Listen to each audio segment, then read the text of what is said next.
बिहार के मजलूम अवाम को और जो पिछले 15 साल से बिहार में नीतीश कुमार और बीजेपी की सरकार है और उससे पहले राजद की सरकार थी, बिहार की जनता के पास, बिहार के गरीब और मजलूम और बेबस और बेवाज अवाम के पास उनका कोई विकल्प नहीं था। आज हमने जनाब कुशवाहा साहब को अपना चीफ मिनिस्टर के तौर पर, इस अलायंस के चेहरे के तौर पर बिहार की गरीब और मजलूम जनता के सामने उनको पेश किया है। मैं आपसे ये अपील करने आया हूं कि आपने 15 साल नीतीश कुमार को अपना मुख्यमंत्री बनाया और उससे पहले आपने आरजेडी को 15 साल का मौका दिया। आप मुझसे बेहतर जानते हैं कि 15 साल में बिहार की जनता को क्या मिला। आप ये बात बखूबी जानते हैं कि कुर्ता विधानसभा हो या फिर जहानाबाद की विधानसभा हो या फिर मखदूमपुर की विधानसभा हो, यहां पर जिन लोगों को, जिस कैंडिडेट को आपने अपने खून पसीने से उनको कामयाब किया, वो कामयाब तो हो गए, मगर कामयाब होने के बाद वो कभी भी गरीब आवाम के महलों में, उनके गांव में नजर नहीं आए।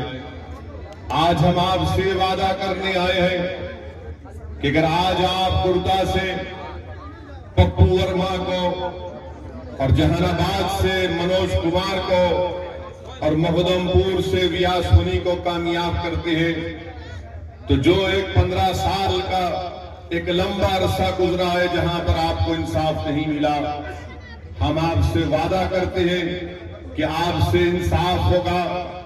आपके इस क्षेत्र में जहां पर एक बहुत मुसीबत है, मसाइब है, मुश्किलात है, यहां पर एक रेफरल हॉस्पिटल की जरूरत है।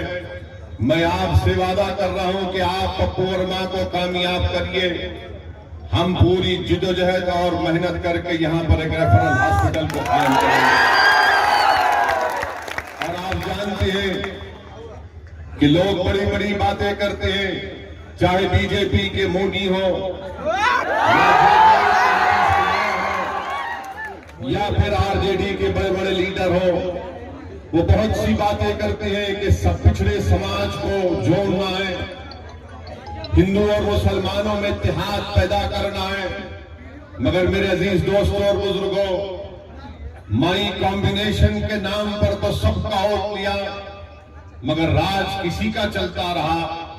नीतीश कुमार ने विकास की बात की, मगर जब उनको शासन मिल गया, उनको अपनी कुर्सी मिल गई, तो कुर्सी मिलने के बाद नीतीश कुमार ने सब कुछ भुला दिया।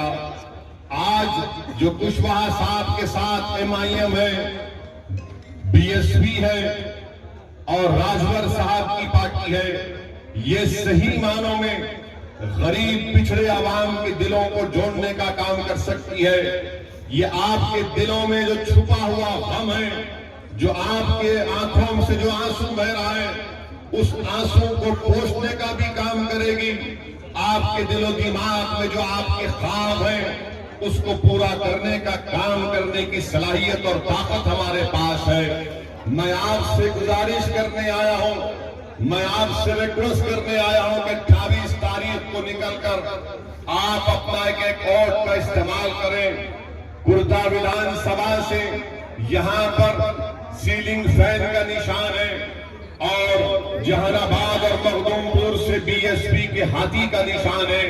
मेरी आपसे गुजारिश है, मेरी आपसे रिक्वेस्ट है कि आप अपने एक वोट का इस्तेमाल करके ये जो सही मानों में गरीब और मजलूम आवाम का इत्तेहाद हुआ है, आप उसको कामयाब करिए। कुर्ता से जो JDU के प्रत्याशी हैं, 2 मरतबा आपने उनको कामयाब किया। नीतीश कुमार बड़ी बुलंदबान बातें करती हैं कि मैं करप्शन को बर्दाश्त नहीं करता, मैंने करप्शन को खत्म करने के लिए नरेंद्र मोदी के गोद में जाकर बैठ गया। हम नीतीश कुमार से पूछना चाहते हैं कि क्या कुर्ता से जो आपका कैंडिडेट है 2015 में उसका वीडियो नहीं निकला था जिसमें वो 5 लाख रुपए का मुतालबा कर रहा था? अब आप बताइए कि जो काम करने के लिए 5 लाख पूछता है तो कैसे इस कुर्ता विधानसभा के गरीब और मजलूम आवाम की आवाज या फिर विकास की बात कर सकता है?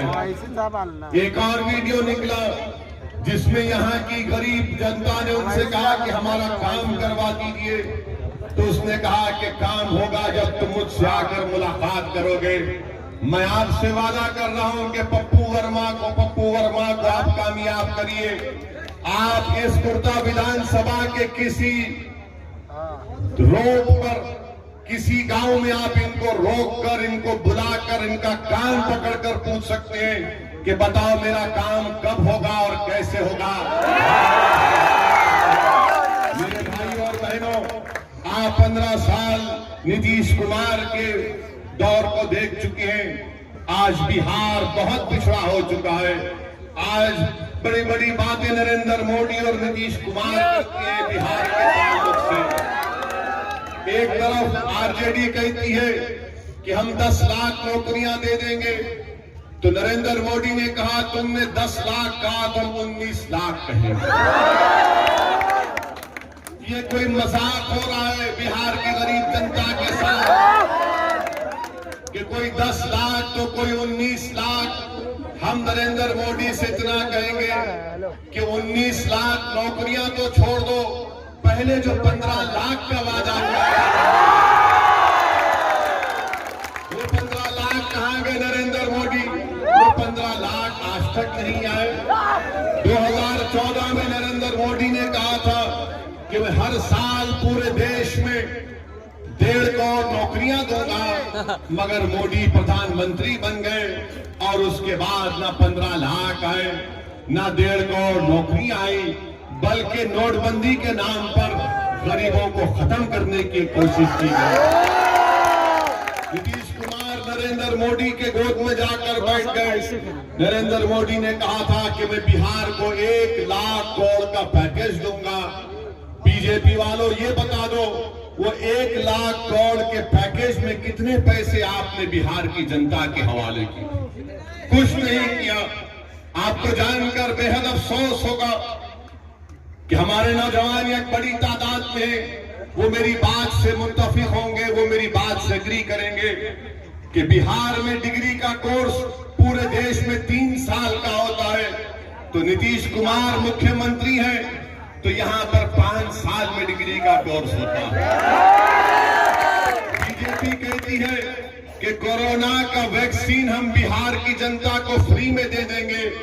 हम नीतीश कुमार से ये पूछना चाहते हैं, क्या यह बात सच नहीं है कि पूरे भारत देश में अगर एक डॉक्टर सबसे ज्यादा पेशेंट या मरीज को देखता है तो वो स्टेट बिहार प्रदेश है, जहां पर एक डॉक्टर 28,000 पेशेंट को देखता है। आप बताइए कौन सा विकास करेंगे नीतीश कुमार? आप कौन सा विकास नरेंद्र मोदी करेंगे?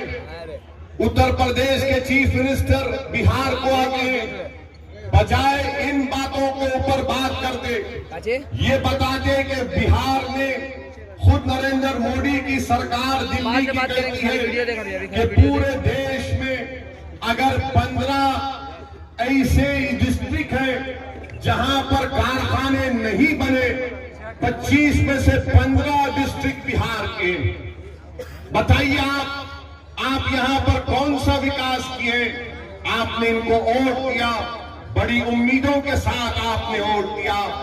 आपने घंटों लाइन में खड़े होकर अपने बच्चों को गोद में लेकर, हमारी मां और बहनों ने, हमारे बुजुर्ग धूप में तकलीफ बर्दाश्त करके अपने वोट का इस्तेमाल किया, मगर वोट तो उनको मिला, मगर जनता को कुछ नहीं उन्होंने दिया। इसीलिए हम आपसे अपील करने आए हैं कि यहां से आप कुशवाहा साहब के उम्मीदवार और बीएसपी के दोनों कैंडिडेट प्रत्याशी को कामयाब करिए। जब ये जीत कर जाएंगे जब ये जीत कर पटना को जाएंगे तो पटना में जिस किसी की सरकार होगी, और हमको यकीन है कि बिहार की जनता अब की बार कुशवाहा साहब को अपना मुख्यमंत्री बनाएंगे। ये जब जीत कर जाएंगे तो वहां पर अपनी जबानों को बंद नहीं रखेंगे, बल्कि पटना में कुशवाहा साहब भी जब चीफ मिनिस्टर बन जाएंगे तो उनके लिए भी हमारे भाई पप्पू वर्मा, मनोज कुमार और व्यास मुनि उनके लिए दर्द सर बन जाएंगे कि हमारे क्षेत्र का विकास करिए। आपको ऐसे लोगों को कामयाब करना है। आप अंदाजा लगाइए कि 15 साल आरजेडी को बिहार की जनता ने दिया।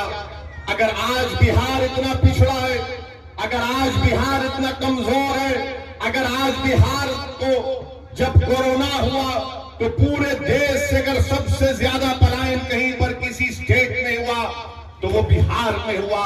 32 लाख के करीब लोग बिहार के कोने कोने से आते हैं। बताइए मेरे भाई, मेरी माँ और बहनों, ये कब तक नाइंसाफी और जुल्म को आप बर्दाश्त करेंगे? आज 5 साल के बाद आपको एक मौका मिला है कि आप अपने वोट का सही इस्तेमाल करिए, अपने ये इन कैंडिडेट्स को कामयाब करिए। अरे दिल फरेब बातें करते हैं, नौकरियां दे देंगे। बीजेपी 19 लाख, आरजेडी कहती है 10 लाख। अरे ये तो बता दो कि 1 लाख टीचर की पोस्ट खाली है, तो क्या टीचर की पोस्ट हर एक टीचर बन सकता है? उसको तो पढ़ाना पड़ेगा, उसको तो डिग्री देना पड़ेगा, स्कूल का इंतजाम करना पड़ेगा। बिहार में आज इतने स्कूल हैं, 1 लाख टीचर का पोस्ट खाली है कि हर एक को नौकरी दे सकते हैं आप। हम आपसे वादा कर रहे हैं कि कुशवाहा साहब बिहार के प्राइमरी स्कूल को मजबूत करेंगे, स्कूल में टीचर का इंतजाम करेंगे। स्कूल सिर्फ खाने के लिए नहीं खुलेगा, बल्कि स्कूल चलेगा, टीचर आएगा, वहां पर बच्चों को और हमारे बच्चों को पढ़ाएगा, उनको काबिल बनाएगा। ये काम कुशवाहा साहब और हमारी पार्टी अलायंस करेगी। इनके बातों में हरगिज मत जाइए। ये 10 लाख और 19 लाख सुनकर मुझे एक लतीफा याद आता है। वो लतीफा ये कि 2 बहुत बड़े मालदार लोग थे, बड़े मालदार लोग थे, तो इन दोनों में कंपटीशन हुआ कि कौन लंबी लंबी छोड़ता। तो एक ने कहा कि मेरी जमीन जो है पूरी बिहार की, प्रदेश की इतनी जमीन मेरे पास है, बल्कि चीन तक मेरी जमीन है।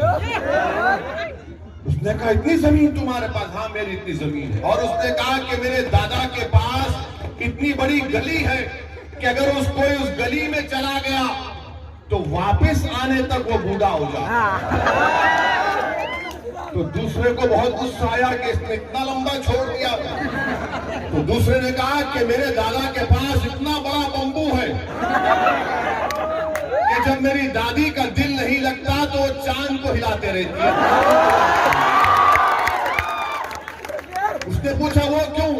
उसने कहा कि अगर नेपाल में चांद नजर आ गया तो दादी ये कहती है कि बिहार में भी चांद को लाती है बंबू से। तो दूसरे ने पूछा कि बताओ वो तुम बंबू कहाँ रखते? तो उसने कहा तुम्हारी दादा की गली में रखता है। ये क्या बात है बताइए आप? गरीब जनता के जज्बात से खेलना। 15 साल आपको मिले, उसका रिकॉर्ड पेश करिए। 15 साल आपको मिले, उसका रिकॉर्ड पेश करिए। इनके पास दिखाने को कुछ नहीं है, सिर्फ हथेली में जन्नत दिखा रहे हैं। हम आपसे कह रहे हैं कि जमीन पर अब काम करने का मौका कुशवाहा साहब की पार्टी को, बीएसपी को दीजिए और हम इंशाअल्लाह ताला उन तमाम कामों को पूरा करेंगे। नरेंद्र मोदी तो सिर्फ दिल फरेब बातें करती है, वादे करके चले जाती है। क्या कहा था नरेंद्र मोदी ने कि मुझे 18 दिन या 21 दिन दीजिए, मैं कोरोना खत्म कर दूंगा। कोरोना आज भी बिहार में है, पूरे देश में है। नरेंद्र मोदी ने, अमेरिका के प्रेसिडेंट आए थे तो उनको गुजरात लेकर गए, गले में हाथ मिलाकर, गले लगा कर उनको क्या क्या पप्पी दी नहीं मालूम। मैं बता रहा हूं कि बड़ा ट्रंप का इस्तेमाल किया, ट्रंप का वेलकम किया, मगर ट्रंप ने क्या कह दिया भारत के ताल्लुक से? ट्रंप आपने कहा कि भारत सबसे गंदी जगह है। नरेंद्र मोदी जरा ट्रंप के बारे में भी कुछ बोल देते। कल आप भाषण में ट्रंप के बारे में बोल देते कि भारत गंदा नहीं है, भारत खूबसूरत मुल्क था और रहेगा इंशाअल्लाह।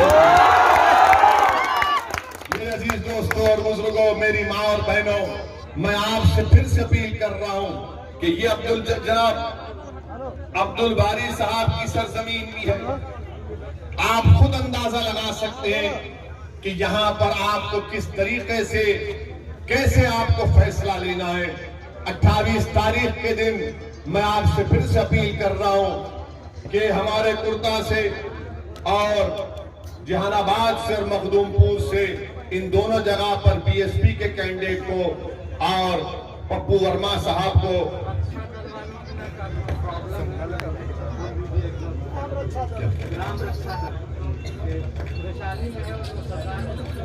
हाँ, अभी फजल साहब बता रहे कि ग्राम रक्षा दल का भी प्रॉब्लम है। ये अहम प्रॉब्लम है। इसको इंशाअल्लाह ताला हम आपसे वादा कर रहे हैं कि इन तमाम जो आपके मसाइल है, तकालीफ है, इसको हम दूर करने का काम करेंगे। 15 साल आपने इनका साथ किया, अब दोबारा अपने वोट को जाय होने से बचाइए। आप यहाँ पर जो अलायंस किया गया है उसका साथ दीजिए, अपना आशीर्वाद दीजिए और अपनी मोहब्बतों से नवाजिए। शुक्रिया, बहुत बहुत थैंक यू।